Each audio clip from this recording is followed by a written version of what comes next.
You are tuning in to Renewed Day by Day with Pastor LaRosa. Let us continue the study from the book of Philippians with our topic called Pressing Toward the Goal.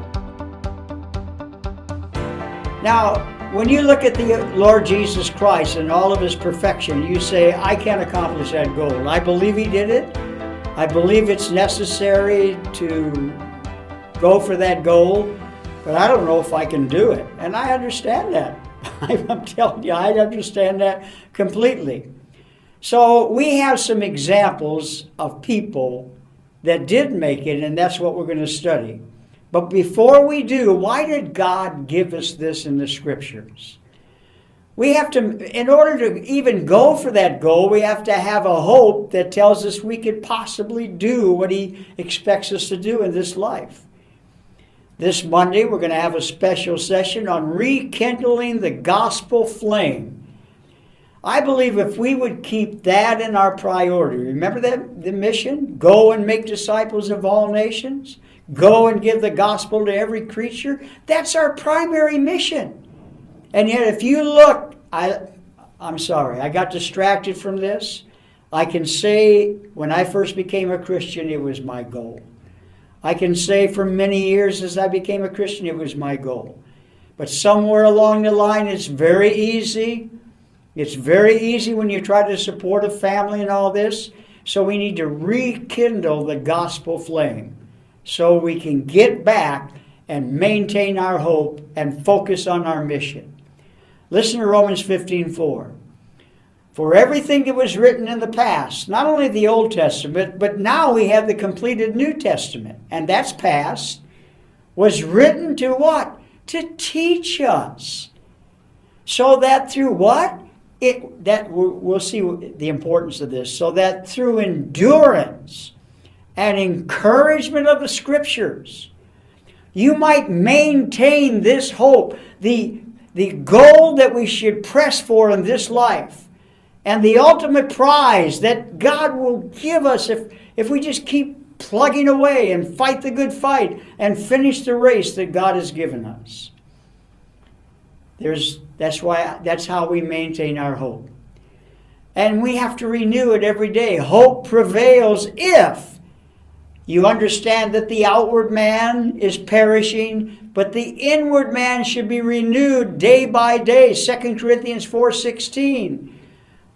That's the only way to maintain our hope, to keep our eyes, to rekindle the gospel flame day by day is to have a daily time with God. So, in order to prove that this goal in this life, there is something, we can attain the best, we can finish our race. Whatever it is now, no matter how much you messed up in the past, and I can tell you I messed up a lot. We have 3 imperfect examples. They're not perfect people, but they're in here for our benefit. The first one is Paul. And we're just going to briefly look at him this morning in Philippians 2:17 and 18, because we'll get a bigger picture when we go into chapter 3. And since 13 books of the 27 books of the New Testament were written by Paul, we're going to learn a lot about him through all of these epistles. And then Timothy, and he has a big portion in this. Timothy was Paul's right-hand man, and we're going to talk about Timothy briefly. But the guy we're going to talk most about is Epaphroditus, because Paul gives him the most verses in Philippians 2:25 through 30, and most people haven't even heard of him, Epaphroditus. He didn't write anything. He's not an apostle. We don't even know if he was an elder. We know that he's a great man, and we'll study him this morning briefly.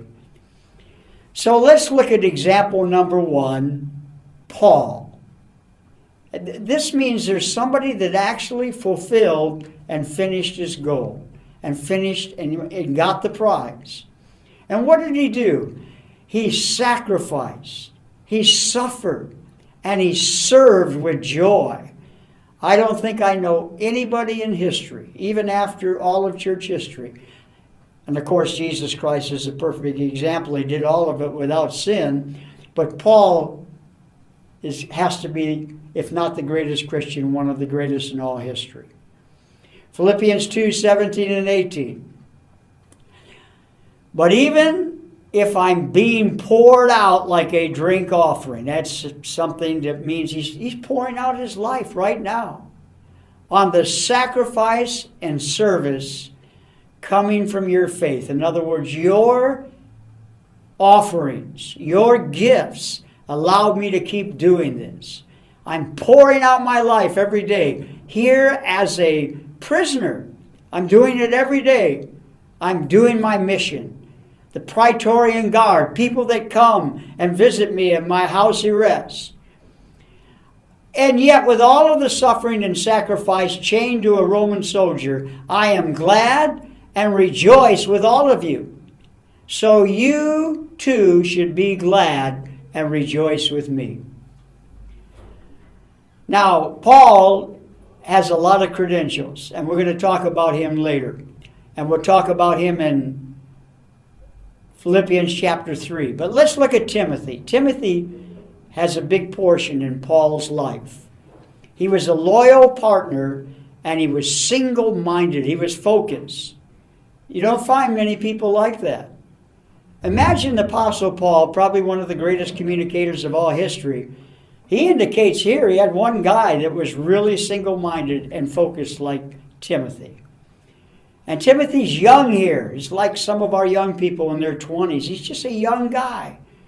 Philippians 2, like Bryle last week, a professor at 27. What a story.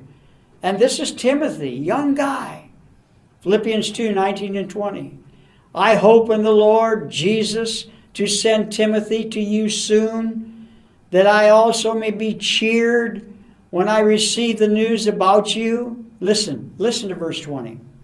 In his whole ministry, I have no one like him.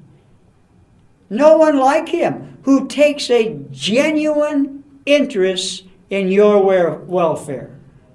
One guy in his ministry. I mean, there were other great servants that he had, but if you die with one guy that really gets it, and I'm talking about me, I wish I would have got it sooner, or I got it pretty young, but I didn't keep it as well as I could have.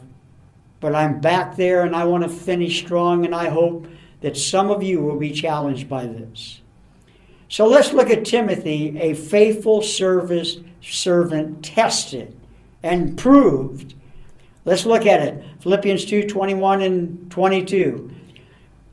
This is the story of any church. This is the story of any ministry, for everyone looks out for their own interests, not those of Jesus Christ. There are a few, and it's amazing, and it's so encouraging. Verse 22, but you know that Timothy, he was tested and he proved himself. And he was like a son with his father, and he served with me. It's like a son that the parents didn't give up on. And now that he's in the service of God. He served with me in the work of the what? The gospel. And today, it's so hard. But in those days, it was even harder, actually. But here's Timothy, a faithful servant tested. Let's look at Timothy, available and dependable. Imagine a young guy. We don't even know if he was married. We don't know if he had a house. But when Paul said come, he would come. When Paul said go, he would go. And yet he was also a pastor and a teacher. Let's look at him. Philippians 2, 23 and 24. I hope, therefore, to send Timothy as soon as I see how things go with you. Go with me, sorry. Because he wanted to check some things out first. Verse 24. And I am confident. Why is he confident? Because Timothy was available and Timothy was dependable. In the Lord, that I myself will come soon. So he was confident God was going to get him out of this house arrest, and he did. And he was confident that Timothy would come, and he did. So this is a good thing. Let's look at Timothy. Paul was a traveling apostle. By the way, I'm not trying to, this is no setup that I'm some apostle missionary like Paul or Timothy. I'm none of those, okay? This is Paul and Timothy, our example. Paul was an apostle with a capital A. He was personally sent by the Lord Jesus Christ himself. Technically, that means sent, but when a church sends someone, that's like Epaphroditus. We'll see that in a minute. Timothy was a teaching pastor evangelist, serving Paul anytime, anywhere. And that was hard for Paul because he had no income most of the time. He was a tent maker, but very seldom was he able to work. He was in jail most of the time writing epistles and evangelism. Thank you for watching Renewed Day by Day with Pastor Ralph LaRosa. Stay tuned to our channel for our lesson this week called Pressing Toward the Goal.